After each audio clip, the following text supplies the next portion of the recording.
From the Library of Congress in Washington, D.C.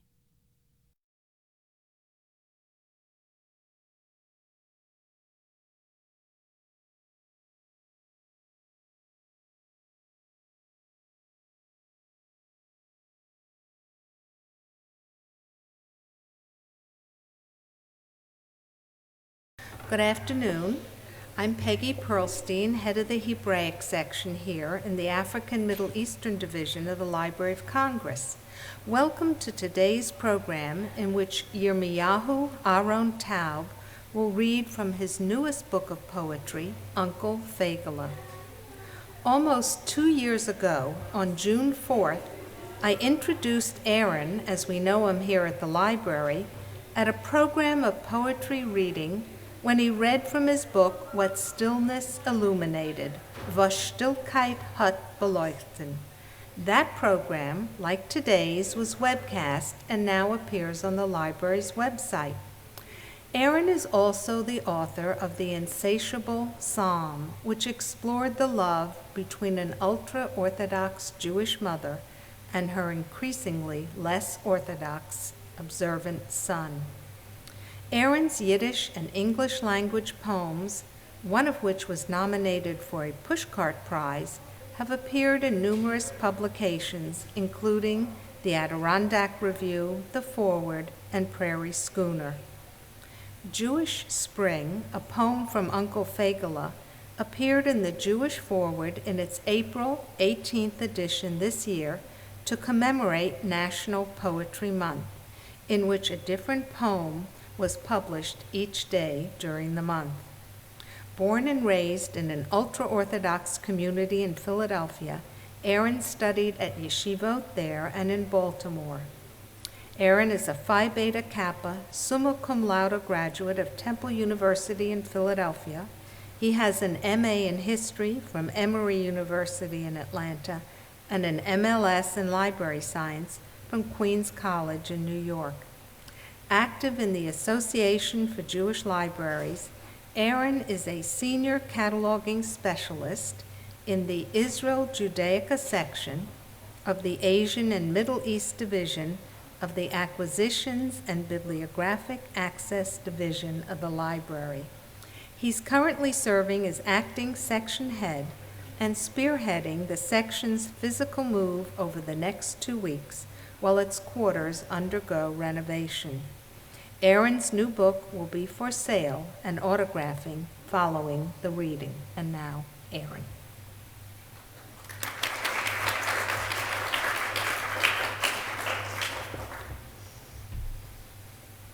Thank you, Peggy, for that warm introduction. Can you hear me? Do I need to yell? Okay. Thank you all for coming. It's great to see so many friends, and I look forward to meeting those of you I don't know, so please stop by and say hello afterwards.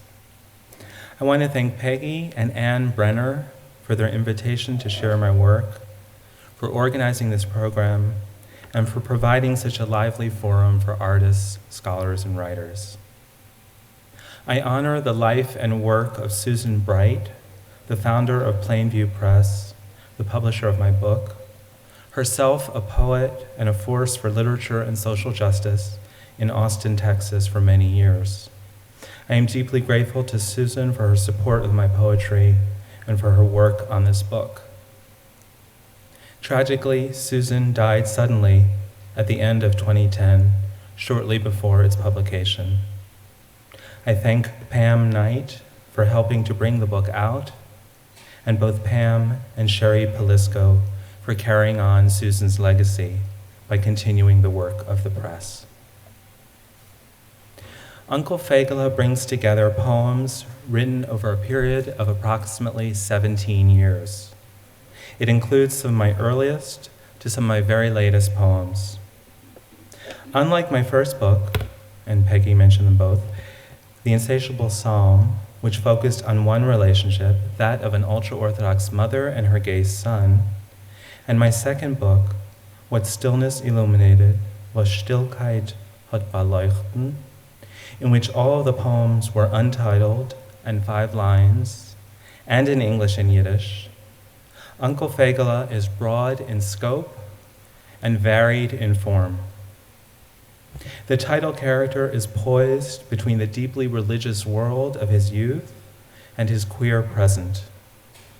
Many of the poems deal with his role as the unmarried uncle, a single gay man who is not reproduced, grappling with the unfulfilled commandment, and thou shalt be fruitful and multiply, and the struggle to maintain familial connection in a world in which children, family, and Jewish continuity are paramount. Despite his lack of offspring, Uncle Feygele refuses to retreat, instead engaging passionately with questions of identity, language, and community, among others.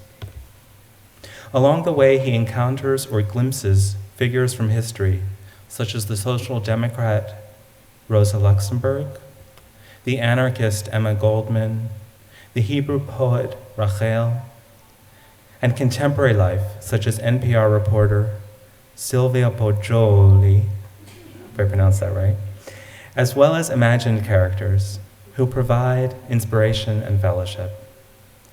And thus, as you can already tell, and as you will soon hear, many of the poems are not about the uncle at all. The book is framed by two passages and is organized around the second one. I would like to read these two passages in English translation now. And the first one is from Tractate Yevamot in the Babylonian Talmud. Reb Elazar said that a man without a wife is not a man. As it is stated, male and female he created them, and he called them by the name of man.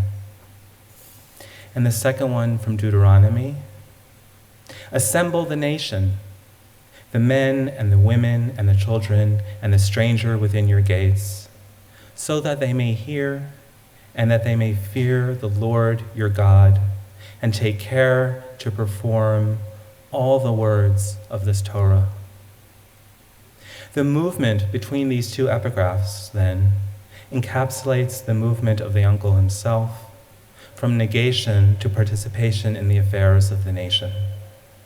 Those categories of the assembled listed in the Deuteronomy passages, men, women, children, and the stranger within your gates, are used as the four sections of the book, although men and women are inverted and the book begins with women. So you ask, what does the word Feygele mean? Feygele is derived from the Yiddish word Feygele and the Yiddish diminutive marker le, and means a man who is or is thought to be gay. Although widely used in contemporary parlance, including, incidentally, the incomparable Tracy Ullman's television show State of the Union, and the 2008 film You Don't Mess with the Zohan, starring Adam Sandler, this meaning of the word is not given in Uriel Weinreich's classic Modern English Yiddish, Yiddish-English dictionary, where Feygele is in fact defined as a checkmark. Although I provide the definition and a pronunciation guide at the end of the book, I was fully aware of the challenges it would pose to many. So why did I use it in the title? First, it was a matter of reclamation of a word that is often seen as pejorative. I also relished its linguistic liminality, that is, its existence between English and Yiddish, or put another way, its colloquiality, a word quite widespread in usage, but not officially sanctioned by dictionaries. Finally, I found the trope of a little bird, with its connotations of flight and movements between visibility and invisibility, suggestive and appealing. For all of these reasons, I couldn't let it go. So, here are some poems from Uncle Feygele.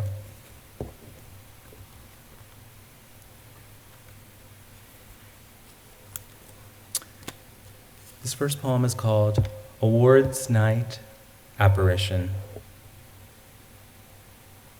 Below the palms, trembling against the confectionery buildings, the whispering climbing into exclamation, the glamourati assembled to celebrate themselves, the curiosity over shade and flare and form, who was wearing what by whom, After all, the stakes couldn't be more elusive, so that the carpet seemed bloody rather than red, and the poses not struck, but entered, embodied.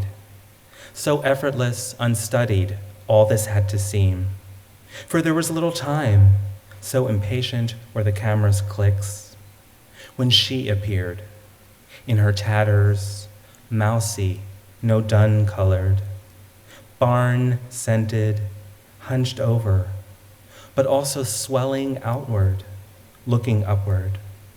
Her hair tangled, her eyes bulging, and her nostrils shivering. And no one could ascertain her objectives. Was she in costume? If not, then was she protesting? And if so, should they mention her cause in their acceptance speeches? Several gladly volunteered to do so, once they learned more, of course. Only her cane shook wildly, so they had to duck, with care paid, however gingerly, to chignon and bauble. And her speech was unintelligible, garbled. What language was this, if any? And they began to move outward until security, thank goodness, arrived and surrounded to whisk her away. Only it was not so easy. There was tenacity in her frame, an enduring power, an eerie pattern to her movement and words, almost beginning to be recognizable, stirring something familiar, dimly remembered. Only finally she really was off the carpet, now somehow soiled, and the screens beaming into the infinite. And everyone shook their heads uneasily, hoping this wasn't some kind of foreshadowing or terrorism or a warning of retribution from the unamused gods of the netherworld.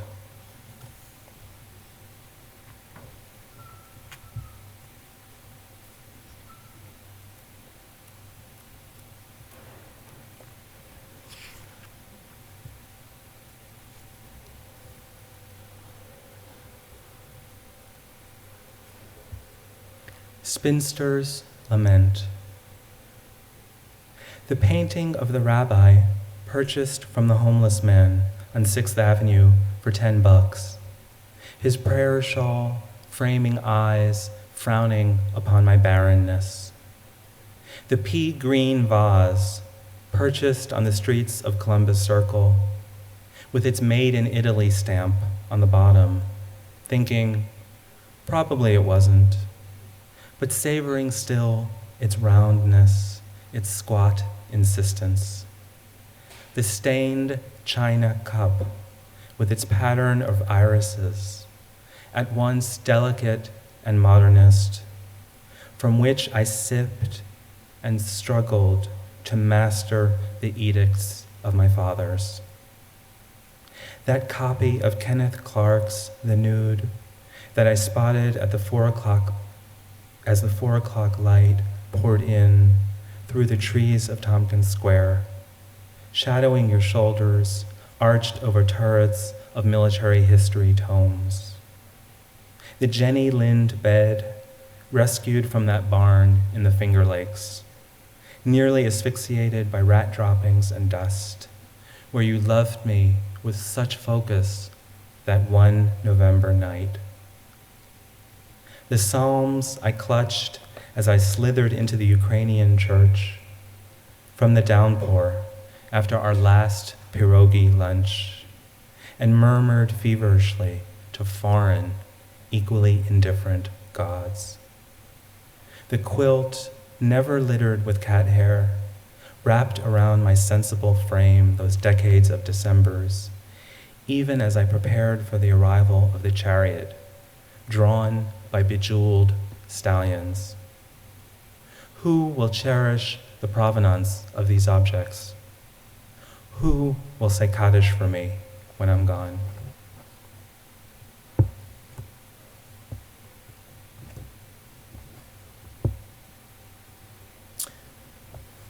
This poem is called Border Crossing, Corridor 7:35 p.m. Hours after work's close, I stumble from light's drone, from navigating processing information jigsaw, the disappointment of volumes yet to be added, and author name headings still unreconciled. Past the cleaning lady in the hall, furrowed over the cart of industrial hygiene. Bleach, mops, cleaners, suds, powders, soaps, toilet paper, paper towel, all things familiar yet rendered other on this epic scale. Her ankles thickened from long standing, her hands gloveless, swollen from scrubbing, her wrists free of ornament, her body wrapped in sack and apron, her hair caged in netting. And I remember college jobs of house cleaning, how I relished the solitude, the absence of overseer, the peering into the nooks of strangers' secrets, the money for books, once even an early Jean Rhys first edition, the deliverance, however fleeting, from my father's mounting consternation. And think how different this is for her, these hours, days, years, stretching into endless, of scouring and wiping and rinsing the waste of these bookish others, of mine, this life in not quite shadow. But still the satisfaction, or perhaps something like it, the dignity resisting heroic in task completed, in the sparkle of these post-happy hour toilets, and the clean of this federal marble. And I wonder about origins, cracked earth, crowded rooms, the likelihood of instruction, and the terror of leaving love and language being nearly buried alive in car trunk. And hope for the kiss of a child, the embrace of a man or woman at dance, cavorting of tiger lily in kitchen window, chorus of cricket on the green, and the cheer of souls clapping in communion, as I sound my evening adieu, and am gladdened by her looking up at me, by her smile, suddenly so radiant, by her clarity, and think, I have been all wrong, maybe, and step on yet unwashed tiles into elevators' arms.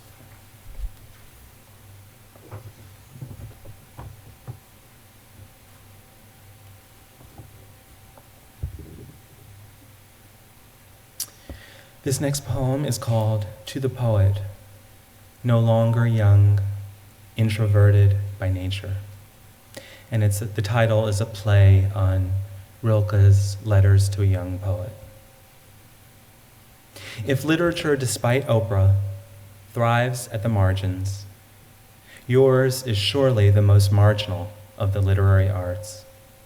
You provide no PowerPoint, no slideshow. You resist props and elucidation.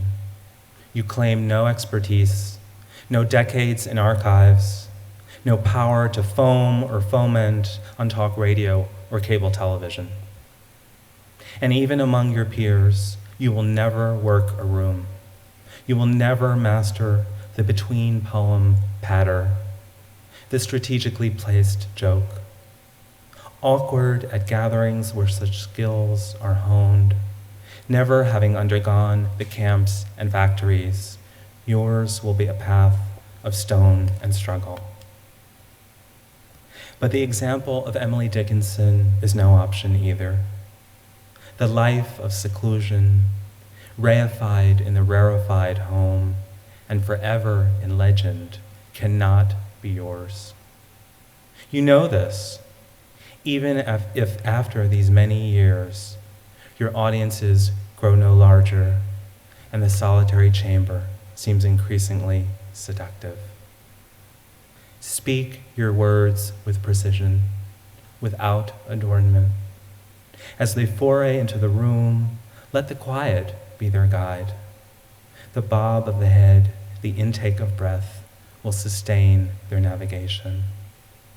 Cherish the frail woman sitting in the back, eyes wide until the end, and afterwards the dry hands clasped around your damp ones as you descend the stairs toward the street lamp-lit bus ride home.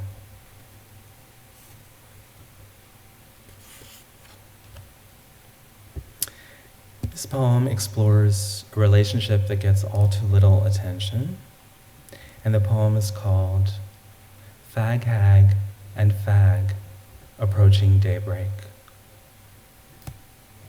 Her mouth slack, arms paused in mid-flail, curls sprawled on the embroidery-bordered pillow, without perspiration in this bedroom without relief of air movement.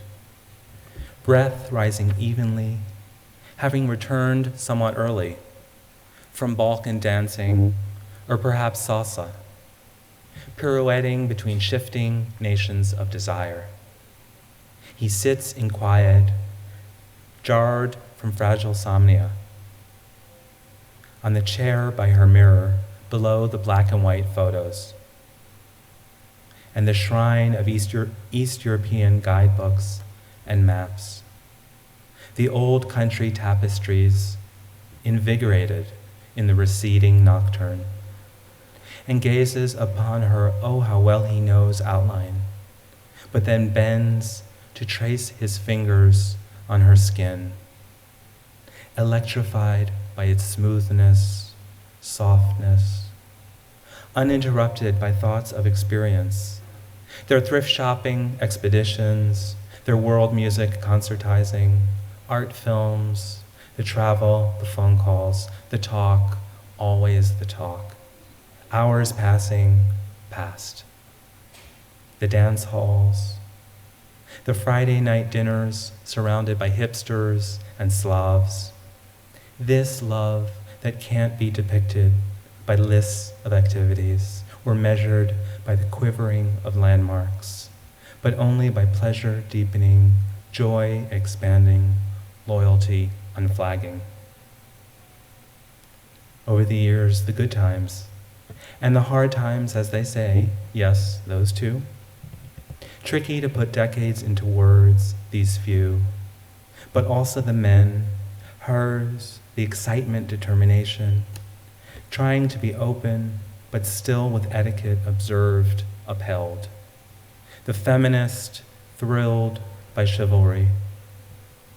Oh, how he would love to be a fly on the wall. There's just no other way to say it, on those dates. Or an undercover agent in black, a few tables away, his head lowered, braving some noxious brew, to hear, willing, her, their conversation, while she and this new man, attraction to be mutual, urgent, rising into transcendence, enduring.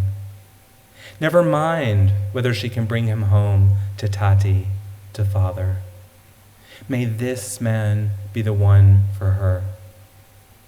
And yes, hoping too, there will still be a place for him.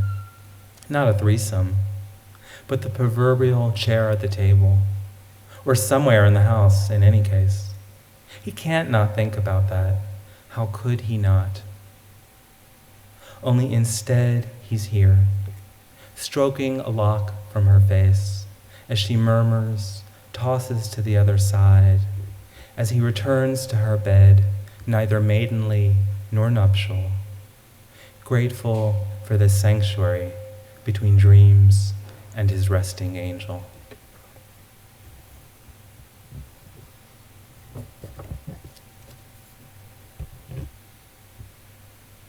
Okay, one poem from part 2. And this poem is called Idyll. Cherish this banality, my love, the day unfurling into splendor. Coffee from below drifts into our reading layers. A lawnmower hums in the distance. Earth and words intoxicating us from dream. Your footsteps patter down the corridor, your night clothes gleam where the sun does not pierce. A vision so fleeting, yet glimpsed these countless times. Today I won't rise to catch it. I'll know you're there simply by the measure of my reverie, carved in calm, unmoved by the neighbor dogs yapping. The weekend section spreads amply around the dining room table, marked by circles of varying urgency. Perhaps we will forage for treasure abandoned.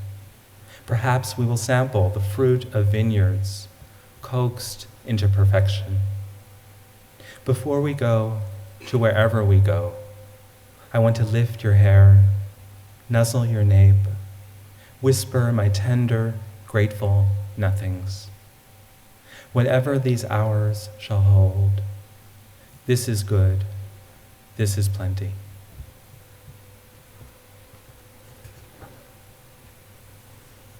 Okay, some poems from part 3. And this poem is called Mythic Origins. There are 4 lines, 2 in the beginning and 2 at the end, that have Yiddish, and they're immediately translated in the poem. Mythic Origins. Von wannen kommt dein Loschen? Fleckt man mich fragen. Where does your language come from? They used to ask me. I tried to retrace my steps, to locate the root of the sugar-free rock candy, winking in the thicket, the footpath to the moment of original knowing. I groped for narratives, epic and narrow, vistas of mass migration, societal upheaval, great Aunt Etty vomiting overboard the creaking vessel, demographics, tenements, dispersal to the outer rim, but also the tempo of domestic discipline, father foraging through the weekly Torah portion, grandmother recounting the ingredients of ancient apple crisp delight. I pontificated in tones I imagined to be measured, on words possessed, forgotten, regained. Throughout, I aimed for phrases readily understood, but still vivid, with a personal jolt. I did it all, really, but understand this, no one was convinced. So now I no longer dissemble. I recount a myth in progress, steeped in the fabulous. I speak to you of groves, leafy and light-speckled, where I wander about, unshackled by critique or concern. My prancing through peach orchards is welcomed by nightingale choirs. Here, my grammar is without mistake. Well, still some, to be sure, but no one minds.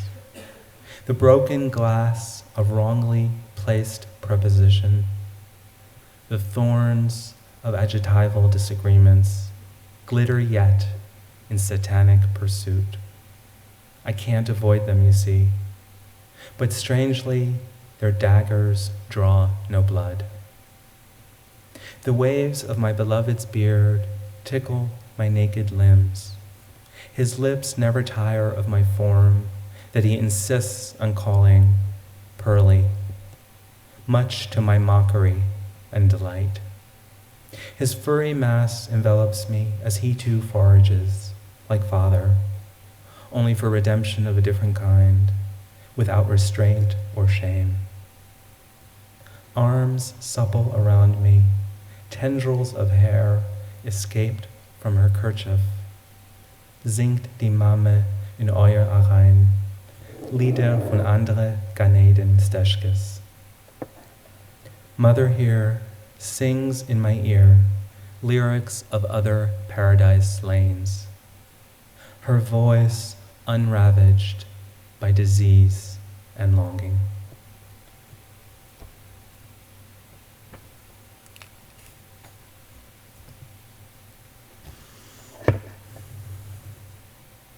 His poem is called Blossom. As the sun stretched its legs around him, he found that he too could make himself comfortable, or at least aim for a scrap of snooze. He could disarm the terror in mother's final clutching. He could erase the image of trickster father unable to meet his eye, his flight to prank and magic and fancy clipped at last. No rabbits or cards or ivory-tipped canes that night. They would not fit into the allotted luggage. He could subdue the drone of the announcement with its recitation of names and hush and confusion and pleading and enormity.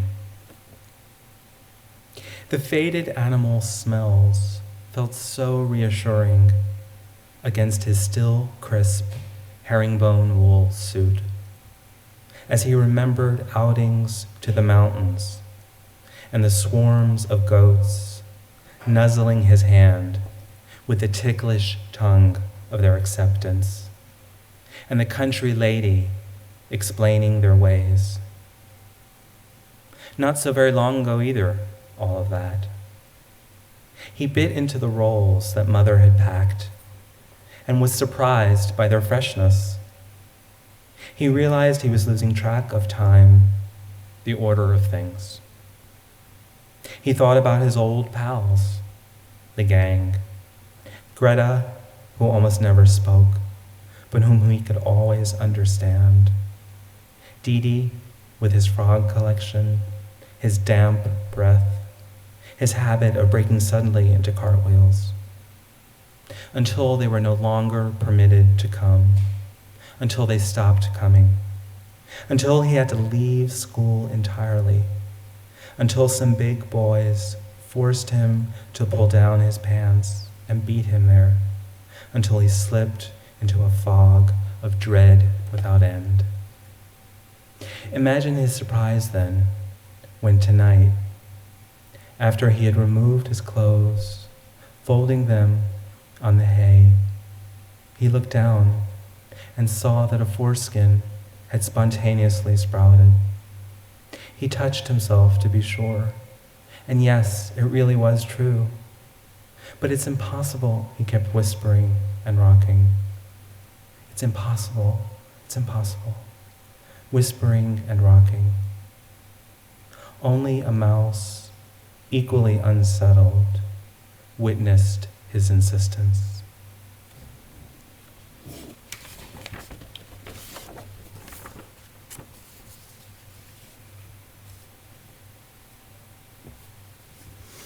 Okay. This one's called Rub-a-Dub-Dub, 3 Figures and a Tub. My sister-in-law kneels over the tub, exhausted but relaxed in the evening steam. Even in this position, her dress extends below her knees. Her sleeves are rolled up, but not above the elbow. She asked me to remind her of the Lukschenkugel, the noodle pudding in the oven, of the dry cleaning that needs to be retrieved. Not that she would forget these things, but a little reminder just can't hurt, she giggles. You probably shouldn't be in here, she whispers suddenly, but I won't tell anyone.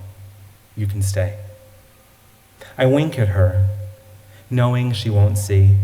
So immersed is she in the baby splashing away.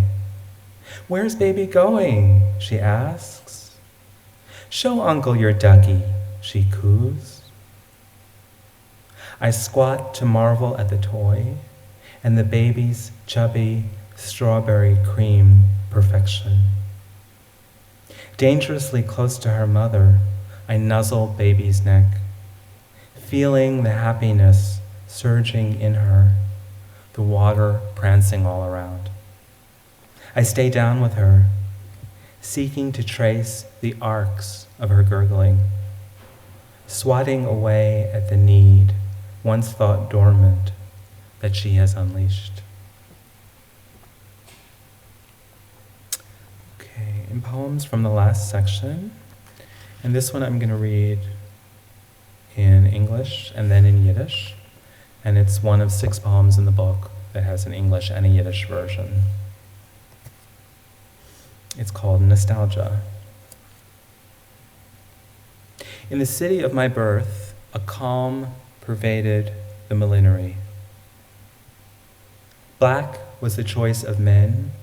Women wore gray everywhere. White was seen not as variety, but as completion. In the city of my birth, no one could get lost. Streets were as clear as the first geometry lesson. Visitors soon discarded their maps. This was what our first fathers had intended. In the city of my birth, the curls of wigs stiffened. A second chin quivered. In late night alleys, hooded figures hurried to and fro. In the morning, it was clear that the upcoming years would not be easy. This was how we understood revolution. In our city, people came to breathe deep. They found in our halls a space to contemplate anew. Here, voices from above spoke in mild refrain. Even the bullies paused under the sweep of our renowned arches. Our names spread far and wide. In the city of my birth, strife was not unknown, but not encouraged. Even the dogs understood this. Many have speculated on our formula, entirely to no avail.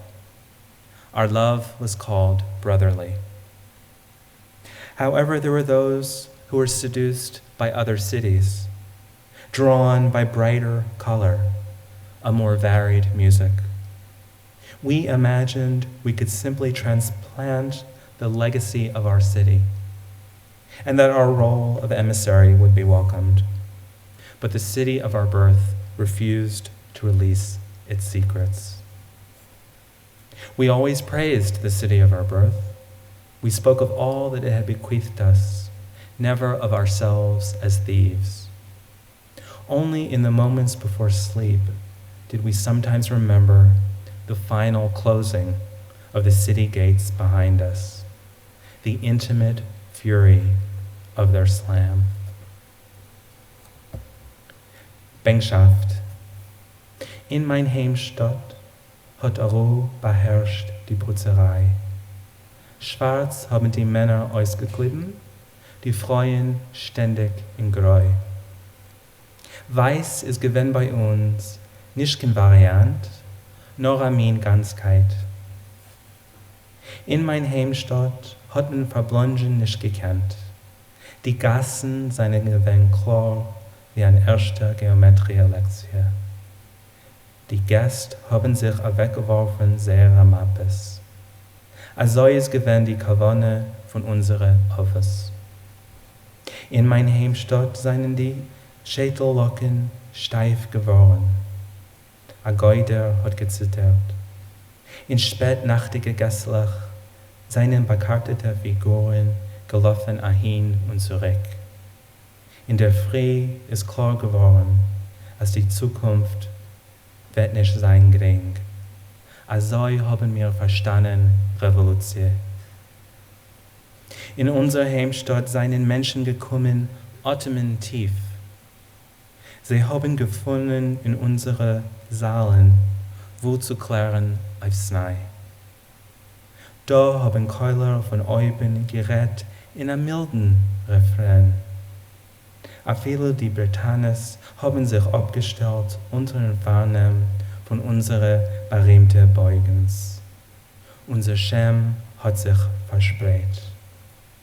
In mein Heimstadt hat man ja gewusst von Machleukes, aber man hat es nicht gemutigt. A viele die Hint haben das verstanden.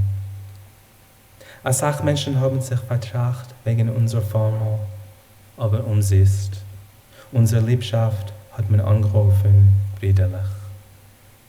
Ob es seien geworden, die, was seien verführt geworden von anderen Städten, zugezogen zu helleren Farben, a variierte Musik.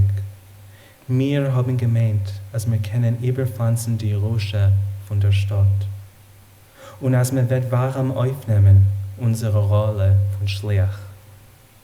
Aber unsere Heimstatt hat sich abgesagt, auszusagen ihre Seides. Wir haben ständig gelobt, unsere Heimstatt. Wir haben geredet wegen alles, was sie hat uns gegeben bei Rosche, aber keinmal nicht wegen sich allein wie Ganoven. Nur hart fahren schlafen gehen, haben wir einmal sich der Mund in dem letzten Vermachen von die Stadt teuren, dem intimen Kass und sehr verhaken sich.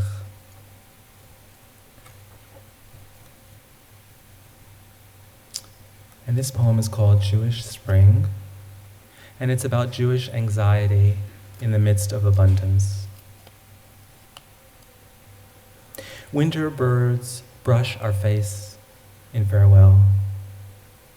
Our step quickens as thought gains force and marches into inevitability. Flowers, bold in their delicacy, viewed since time's beginning, are seen anew, interpreted afresh. Everyone sees flowers in a different way, Rena once said. Trees spread cover thickly between the chemical groves below and above, insisting on their leafy say. Hands pull the earth, laying the foundation for renewal. Already we envision stalks bent with bounty. We breathe these many fragrances, humbled, awed. But like the gazelle on the savannah, our eyes are always shielded toward the horizon. We peruse the headlines and the top stories. We assess the pitch of the chatter. Who knows how long this generosity, how deep this permissibility? Dogwood blossoms etch our prayer in grace. This poem is called Silence Equals Life, and the title is a variant on the slogan, Silence Equals Death, which was popularized by ACT UP, the AIDS Coalition to Unleash Power. The epithets were squashed. The chat rooms were silent. Salons were now the order of the day. The paraphernalia were displayed only in museum halls. The tones on the wall placards reflected a curiosity in the historical. All cautionary notes had been removed. The posters and pamphlets were relegated to rare book reading rooms. They were to be understood as emblems of a dusty Weltanschauung. Shaved heads were at last merely a fashion statement. The anthems, once beerily chanted, were refashioned for the cabaret, with sequins and panache. Boots marching on cobblestones at midnight inspired an unfamiliar sense of security. The brass was removed, the fists disassembled. Stunned, we unbolted our shutters and warily peered out. The winds in the town square had died down.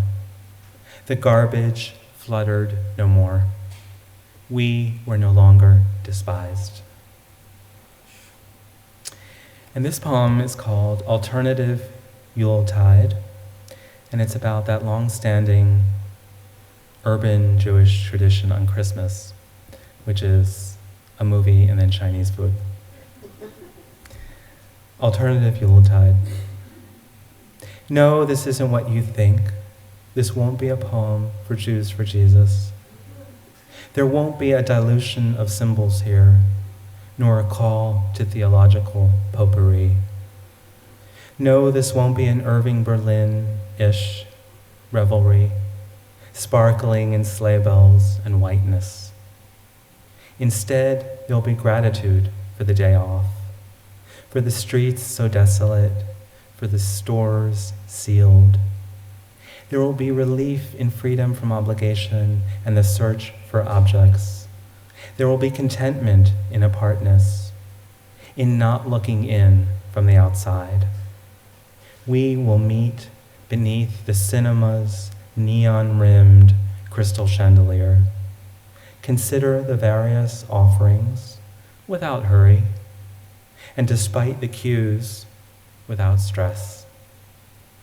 Afterwards, we will trek downtown, no matter the weather, where avenues narrow to alleys, where restaurant windows perspire in beckoning. There we will discuss what we've seen, savor the vigorous fare, envisioned across oceans, revised here. We will toast this plenty, the fellowship, the nourishment, the possibilities for renewal, this mild delight, this muted reverence, this holiday. And the last poem I'm going to read is called Thanksgiving, also on a holiday theme. Okay, you ready for this? There is a phrase that's a combination of Yiddish and Hebrew, and it means calling the old bachelor. Thanksgiving. In dream, I was called to the Torah. In sing-song was I there beckoned. Yamoid, der alter bocher. My nephews were all around, my nieces too, and not in the balcony either, and all of their little and not so little ones in holiday best. And I did not stumble, and I did not blush, but surged forward. And this time I did not invoke the one, Asher bacharbano mikol ha'amim, who chose us from among all the nations, but instead gave thanks to this nation here, to the dawn light sifted by mountain birches, to the red, oh so red flowers gushing from cactus prickle. And I did not agitate over the verses troubling, the one's unchosenness and the other about abomination. You know all about them, so infamous are they, and in any case can be located easily enough, now that there's Google, so no excuses.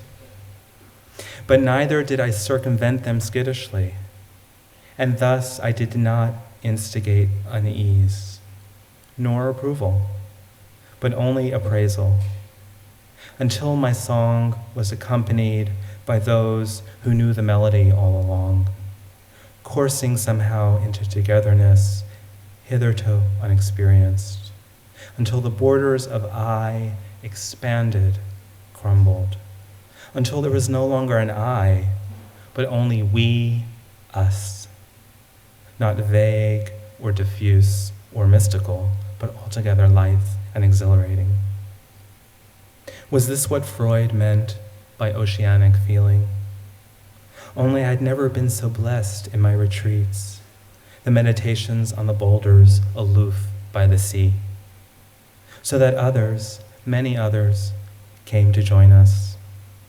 And there were no longer questions on the brotherhood of nations, since there were no longer nations, if only for this moment. Nor were there disparaging charges of idealism and naivete, but only a buoyancy and a lyric gladdening and a proclamation of a golden age, uninterrupted by measured steps and pragmatism and awakening. Thank you.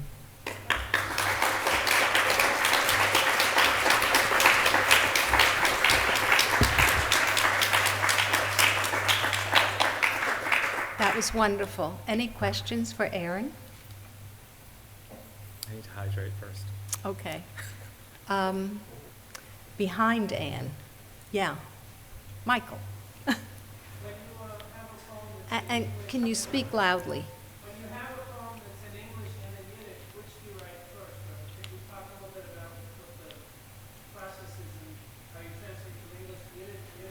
Mm-hmm. Sure. So the question was, talk about the process of when you have English and Yiddish. Do you write the English first? Is it translated? I would say that yes, I do write English first. And sometimes when I'm writing English, I try to figure out, is this really going to be doable in Yiddish? So yeah, I start with English. English is my first language. It is the language I'm more comfortable in. But there's also Yiddish that keeps insisting upon itself being heard. And I talked about this at greater length around my second book. So yeah, I would say I start with English and then I translate to Yiddish. And then sometimes I change the English based on what I've done with the Yiddish. So there's this back and forth conversation between the languages. Yes, Anne. Uh-huh. The question was, could I say a few words about Rachel? About the poem. About the poem. Well, I love Rachel. I mean, I just think she's just an incredible poet. And Rachel Bluestein, we're talking about. Her poems have been translated by Robert Friend I believe. And they're quite beautiful. And actually, in a recent trip to Israel, I tried to go to her grave, but there just wasn't time. But we ended up seeing some murals of her in the north of Israel. And I also walked down the street named after her in Tel Aviv, which kind of rocked my world. So, does that kind of answer your question? Well, look her up. I mean, Rachel, I don't want to give a lecture on Rachel Bluestein, but she is a great Hebrew poet who lived a very brief, meteoric life. And the poem is this sort of conversation about her and about her legacy.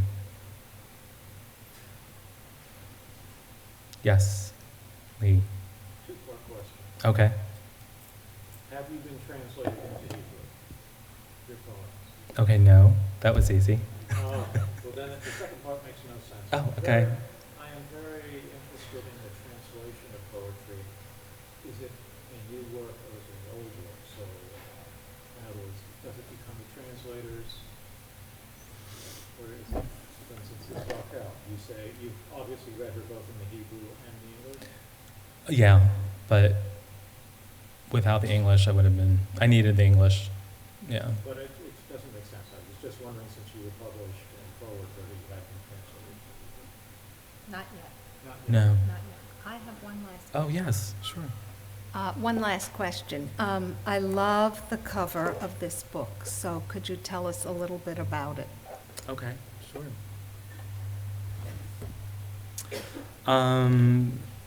It's called, let me get it right, Hasidic Mask with Green Background. And it's by Aaron Mayer Frankel, who's this brilliant artist. He lives in Indiana. He's also a singer, and he has a great website. I think it's aaronmayerfrankel.com. Well, we're being webcast, so I hope I didn't miscite that. Anyway, and I saw it, and I did love it. I loved its kind of, I love the whole question of the mask, this question of sort of hiding and not hiding, revealing, not revealing, visible and not visible, which is something I talked about around the word Feygele a little. And then I also loved this whole, just one eye being in red, which I thought was kind of nifty. And Susan Bright, she designed the cover, so she picked out the red, and then she did the green spine, and then these colors are hers, so they kind of all come together. And I just think it's this fabulous little sort of rabbinic Andy Warhol pop art kind of thing. So that's what we were going for, and we just wanted something that kind of popped. Because the covers on my first two books are very subdued, kind of, very tasteful, sort of understated. Hopefully this is tasteful, but I don't think it's understated. So anyway, there you have it. And we love what's in the covers. So thank you very much. And Aaron, I'm sure you'll be happy to autograph some of your books. Absolutely. Thank you all for coming Thank today. you, Maggie.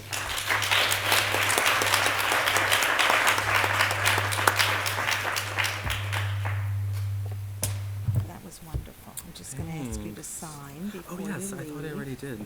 Oh. Maybe I have to do it again. Did you do it for Anne? You didn't Yeah, I do did it for Anne. Oh, Yeah. for today? Well, yeah. But I did it via... This has been a presentation of the Library of Congress. Visit us at loc.gov.